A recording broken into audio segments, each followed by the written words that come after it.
My dear friends, this was one event I was looking forward to attending personally. 100 years of Rotary in Africa. My first visit to Africa was in 2004. At that time, my country, Sri Lanka, was in the throes of a civil war. I came to Johannesburg with a group of 4 leading business friends to learn of the role the South African business community played in bridging the divisions between communities during apartheid. We were so inspired by the stories we heard of the business community's role in South Africa, we set out to meet them. Disappointingly, our scheduled meeting with Mr. Mandela was cancelled. But we did meet Mr. Cyril Ramaphosa, now Prime Minister, and Mr. Rolf Meyer. Our newfound South Africa friends then visited my country and spent 2 days educating our own business community, and from that point onwards we did what we would to push our government in the direction of a peaceful settlement. When Makerere was inaugurated, the world seemed to be teetering at the edge of a precipice because of the rampaging pandemic. The pandemic still had the potential to wreak havoc in fragile states and severely test international crisis management systems. I was so delighted to learn of your own African Peace Concert. I also commend District Governor Anna Marie in her district's project to train 100 peace mediators to promote peace building within Africa and to be accredited to mediators beyond borders. The number suffering acute hunger is expected to nearly double by year-end to more than 250 million, with the first famines of the coronavirus era lurking around the corner. It has caused the deepest economic disruption since World War II. And the way ahead, my friends, is extremely uncertain. But hopefully, 2021 will see the beginning of the end of this pandemic, although by April, Africa has seen less than 2% of the 690 million COVID-19 vaccine doses administered globally.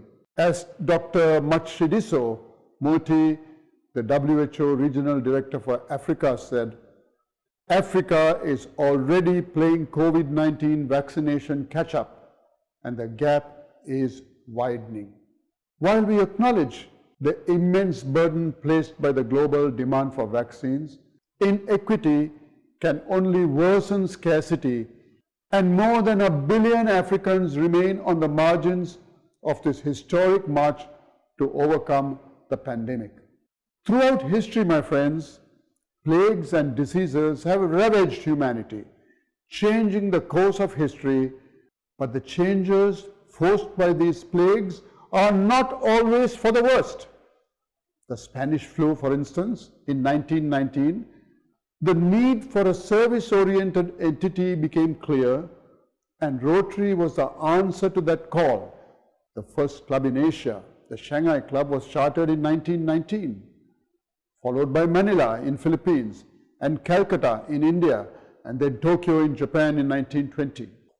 Africa established its first club in Johannesburg, South Africa in 1921, and today, 100 years later, Rotary is entrenched in 54 countries in Africa with a strength of nearly 36,000 members.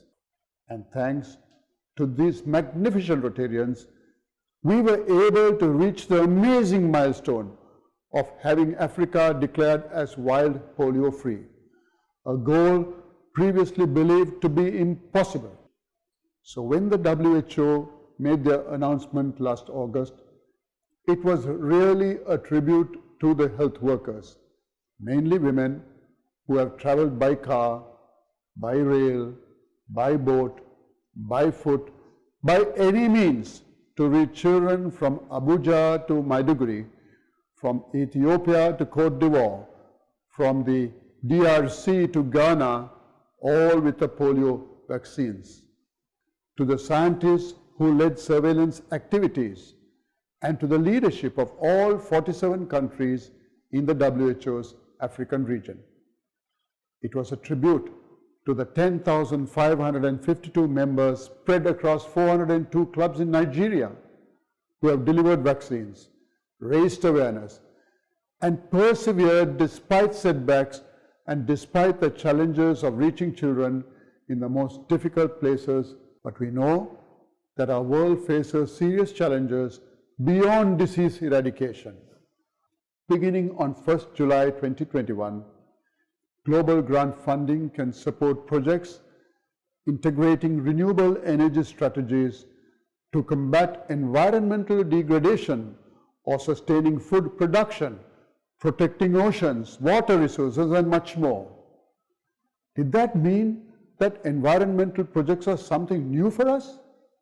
No, not at all. Rotary has been at the forefront of environmental projects for quite some time. Adding the new area of focus merely formalized and expanded our commitment to protecting the environment. Over the last 5 years, our foundation has allocated $18.4 million in global grant funding to environment-related causes. Climate change is increasing inconsistency in the water cycle. In fact, a new World Bank report finds that the worsening impacts of climate change in 3 densely populated regions of the world: Sub-Saharan Africa, South Asia, and Latin America could see over 140 million people move within their own countries' borders by 2050. And as we look for other like-minded partners to work with us, we have created a new program to catalyze a new era of transformative impact. Look at our polio eradication program. It's successful not just because we provided vaccines.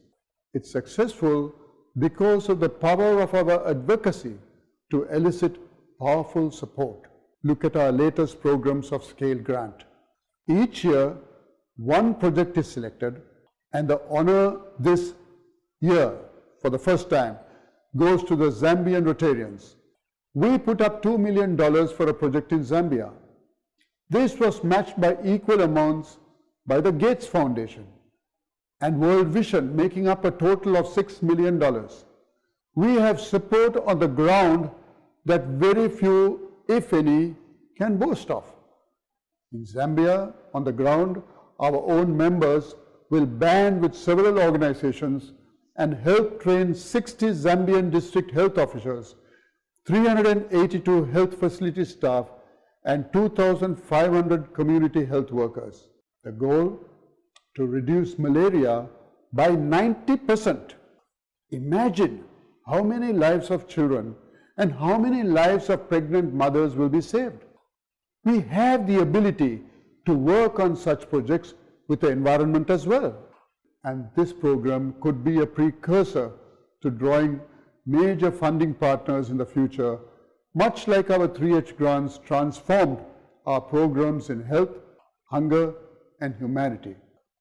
As then President Clem Renouf said, we were hacking at the branches of ill health, malnutrition, hunger, poverty, illiteracy in a multitude of relatively small and unrelated projects, when all the while we could have been attacking the roots. So I hope you are enriched by this Centennial event with the knowledge that with your commitment, the future of our foundation is a bright one. And now is the time to ensure our actions are remembered well. Thank you, and please be safe.